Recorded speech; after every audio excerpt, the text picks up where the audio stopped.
BA पाठ तृतीय के सभी विद्यार्थियों का हार्दिक अभिनंदन है, स्वागत है।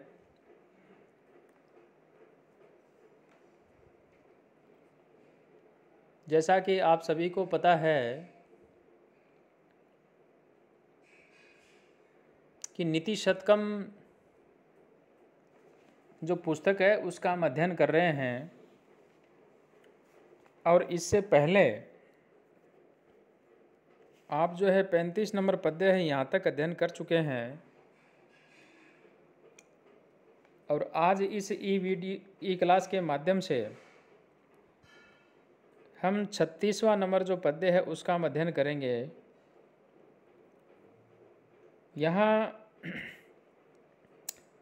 निर्धनता तथा समृद्धता जो है उन दोनों ही स्थितियों के अंदर व्यक्ति का व्यवहार जो होता है वह किस प्रकार का होता है और कैसे वो परिवर्तन हो जाता है, इस बात का इसके अंदर जो है जिक्र किया गया है, वर्णन किया गया है।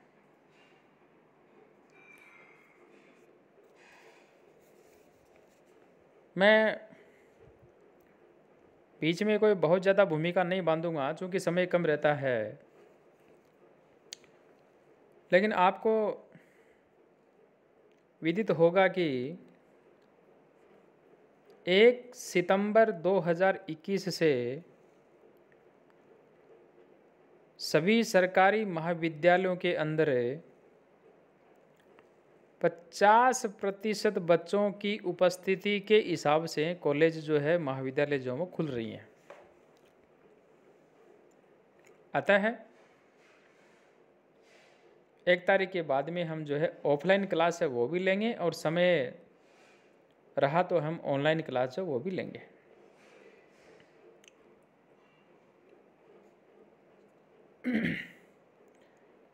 पद्य में पढ़ रहा हूँ। परीक्षणः कश्चित् स्पृहयति यवानां प्रसृत्ये स पश्चात् संपूर्णः कलयति धरित्रीं तृणसमाम् अतश्च निकान्ता गुरु लघुतयार्थेषु धनीनाम् अवस्था वस्तूनि प्रथयति च संकोचयति च। प्यारे बच्चों, कश्चित् परीक्षणः सन् यवानां प्रसृत्ये स्पृहयति, यानी कोई ऐसा निर्धन व्यक्ति है जो किसी ज़माने के अंदर, किसी समय के अंदर जो है मुट्ठी भर जौ जो होता है उसके लिए वह लालायित रहता है। वर्तमान की जो पीढ़ी है हो सकता है जौ जो है उसको नहीं जाने, ये खाद्य धान होता है कि गेहूं की तरह ही ये खाने के लिए होता है, लेकिन उसके अंदर ऊपर की जो लुगदी कहें, भूसी कहें, मारवाड़ी की यदि मैं बात करूँ तो तुस जिसको कहते हैं वो उसके ऊपर बहुत ज़्यादा होता है और खाने में उसको लोग जो है कम पसंद करते हैं, क्योंकि उसके ऊपर यानी जौ के ऊपर जो तुस होते हैं वो जो भी खाता है उसके गले के अंदर जो है अटकने की संभावना रहती है, चुभने की संभावना रहती है, इसलिए व्यक्ति कम पसंद करते हैं। तो ऐसा जो धान्य है उसके लिए कोई निर्धन मनुष्य जो होता है वह लालायित रहता है और सह पश्चात संपूर्ण सन धरित्रीं तृण समाम कलयति। वही मनुष्य ये जब धनी हो जाता है तब सारी जो पृथ्वी होती है उसको तृण के सम्मान जो है तुच्छ मानने लग जाता है। जो एक घास फूस का टुकड़ा होता है यानी कुछ भी नहीं होता उसके समान वह मानने लग जाता है। अतः अर्थेषु गुरु लघुतया अनेकांता धनीनाम अवस्था प्रस्तुनि वस्तुनि प्रथयति संकोचयति च। प्यारे विद्यार्थियों, इस प्रकार से यहाँ वस्तु जो है उसकी महत्ता और जो तुच्छता होती है उसके विषय में अनिश्चित रहने वाली जो मनुष्य की निर्धन अवस्था तथा संपन्न अवस्था है वह ही मनुष्यों को जो है बड़ा बना देती है और उसको छोटा भी बना देती है। ये शिखरणी छंद जो है उसका उदाहरण है। रसई रुद्र छिना यमन सब लागे शिखरणी। इसके अलावा मैं आप सभी से ये कहना चाहूँगा कि इसके अंदर शब्द रूप है, धातु रूप है, वे हैं, आप उनको छांटें और परीक्षा के लिए जो है आप उनको याद करें।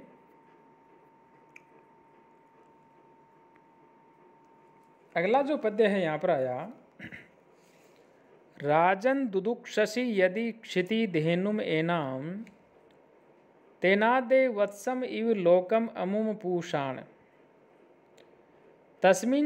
तस्मिन् से सम्यक अनिसम परिपुष्यमाणे नाना फलम फलति कल्पलते भूमि है। प्यारे बच्चों, यहाँ जो प्रजा पालन के अंदर राजा की जो समृद्धि है उसके कारण के विषय में कहा है और कहा, हे राजन,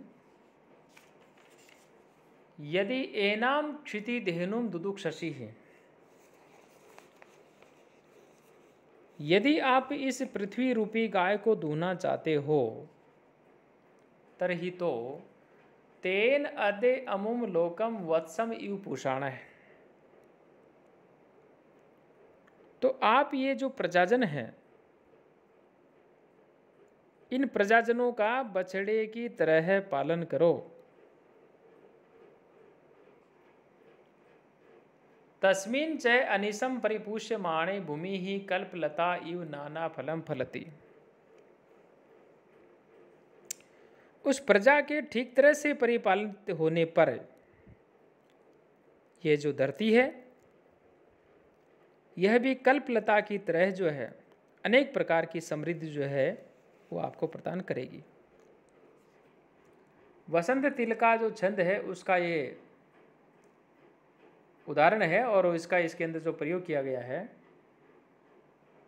अब हम राजनीति के विषय में बात कर लेते हैं कि राजनीति जो होती है वो अनेक रूप वाली होती है और इसके विषय में कवि ने कहा,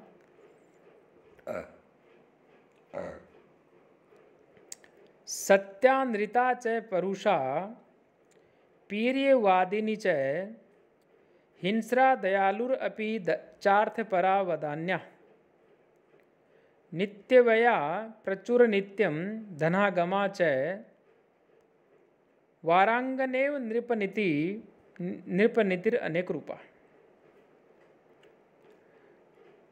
प्यारे बच्चों, पद्य का निष्कर्ष यदि मैं कहूँ तो ये कह सकते हैं कि राजनीति अनेक रूपों वाली होती है।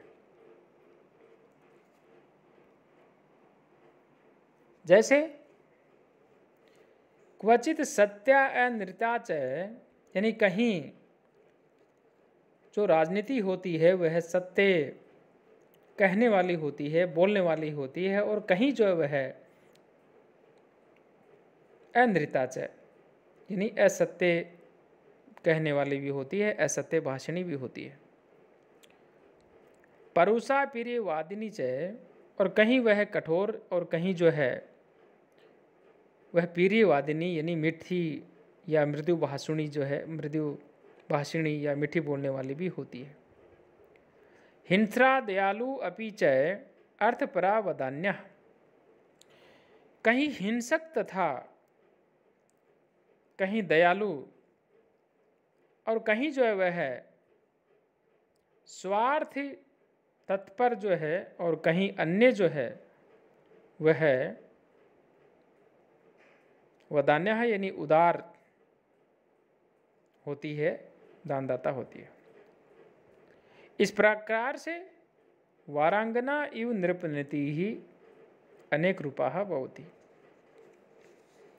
प्यारे बच्चों, यहाँ अंत में कहा कि राजनीति जो होती है वह वारांगना की तरह है, वार वनिता की तरह है, अनेक रूपों वाली होती है।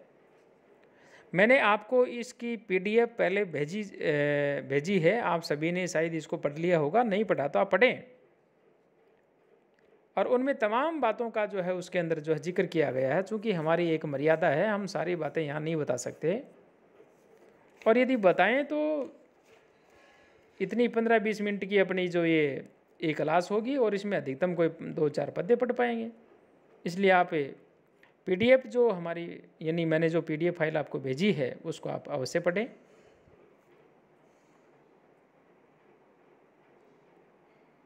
आगे इसमें कहा आज्ञा कीर्ति ही पालनम ब्रह्मणानां दानं भोगो मित्र संरक्षणं च येषामेते षट्गुणाः न प्रवृत्ताः कोऽर्थवस्तेषां पार्थिवोपाश्रयेण।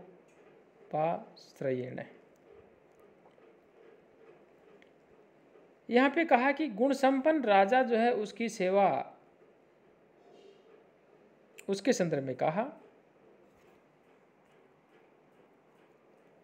आज्ञा कीर्ति ही ब्राह्मणानां पालनम दानं भोगो मित्र संरक्षणं च एते षट्गुणाः येषां न प्रवृत्ताः हे पार्थिवः तेषां उपाश्रयेण को अर्थ है। प्यारे बच्चों,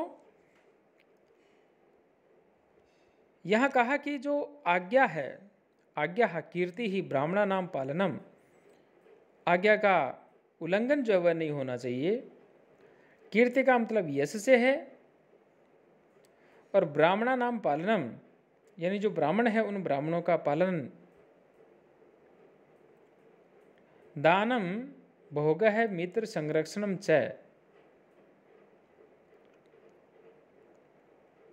दान देना जो सुख सुविधाएं होती है उन सभी का उपभोग करते हुए या उपभोग करना, और मित्रम संरक्षणम जो मित्र वर्ग होता है उसकी सुरक्षा या उसकी रक्षा करना। एते षट गुणाः येषां न प्रवृत्ताः हे पार्थिवः तेषां उपाश्रयेण को अर्थ है। ये 6 गुण जिन राजाओं के अंदर नहीं रहते हैं या जो जिन राजाओं में नहीं दिखाई देते हैं, हे राजन, उन गुणहीन राजाओं की सेवा करने से जो है क्या लाभ है, क्या प्रयोजन है, क्या अर्थ है। प्यारे बच्चों, लास्ट में जाकर के हम कह सकते हैं कि उनकी सेवा जो है वह करनी जो है बेकार है या सेवा करनी जो है निरर्थक है।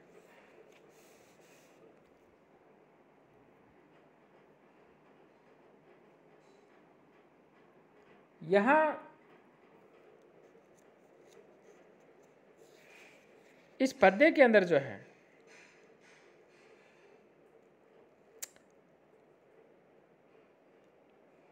धन प्राप्ति के विषय में या यूं कहें लोभ के विषय में धनवान लोगों के सामने जो है गिड़गिड़ाने की आवश्यकता नहीं है, अर्थात वह अनुचित है। यद धात्रा निज बहाल पट लिखितम स्तोकम महत्वा धनम तत् प्राप्नोति मरुस्थले अपि निद्रा मेरौ च नातोधिकम तद धीरो भव वित्तवत्सु कृपणां वृत्तिं वृथा मा कृथाः कूपे पश्ये पयो निधौ अपि घटो गृह्णाति तुल्यं जलम।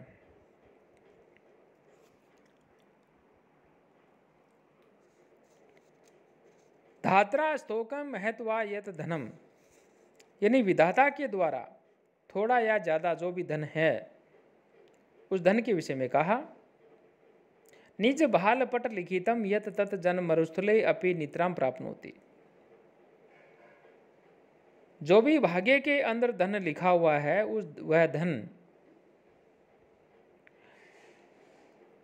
मनुष्य जो होता है उसको मरुस्थल में भी जो है अवश्य प्राप्त हो जाता है, या यूं कह सकते हैं कि मनुष्य जो होता है मरुस्थल में भी अवश्य प्राप्त कर लेता है। मेरौ च अतः अधिकम न प्राप्नोति, सुमेरु जो पर्वत होता है सुमेरु पर्वत पर भी उससे अधिक धन जो है वह धन प्राप्त नहीं कर सकता। तत् इतः इसलिए धीरे है भव वित्तवत्सु कृपणम वृत्तिम वृथा मा कृथा। प्यारे विद्यार्थियों, यहाँ पे कहा कि इसलिए धैर्य रखो, धीरज रखो, क्योंकि वित्तवत्सु कृपणाम वृतम वृथा मा कृता। धनवान लोगों के सामने जो है दीन व्यवहार जो है आप मत करो। उदाहरण दिया इन्होंने, पश्य देखे, घटः कूपे पयो निधौ अपि तुल्यम जलम गृह्णाति। यानी गड्ढा जो होता है कुएं में, यदि हम उसको भरेंगे तो भी उसमें उतना ही पानी आएगा, और समुद्र से यदि हम उस गड्ढे को भरेंगे तो भी उसमें उतना ही पानी आएगा। तो प्यारे विद्यार्थियों, यहाँ पर ये बात कही है कि कभी भी कंजूस व्यक्ति जो है उनके सामने जो है हाथ नहीं फैलाना चाहिए। ये शार्दुल विक्रीडित छंद का ये उदाहरण है। अन्य जो व्याकरणात्मक टिप्पणियाँ हैं, शब्द रूप है, धातु रूप है, अव्यय है, उनको आप छांटते रहें और उनका जो आप अवलोकन करते रहें। जब भी आवश्यकता रहे आप उनको परीक्षा के अंदर अवश्य लिखें। सभी का बहुत बहुत आभार, धन्यवाद। अपना जो चैनल है उसको सब्सक्राइब अवश्य करें। Thank you.